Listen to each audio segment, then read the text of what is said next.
Princess.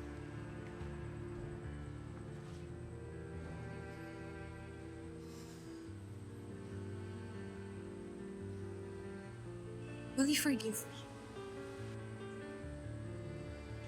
Oo naman, Libby. Oo.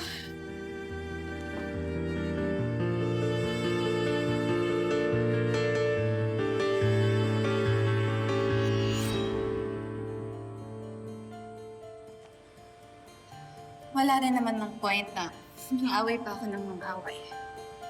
Total, nakausap ko rin naman na si Xavier. At ayaw niyang na-involve ako sa mga gulo. And I intend to follow his advice. Kaya nandito ako para makipag-ayos sa inyo. Ang mahalaga, anak, naliwanagan ka na. I choose the path of peace.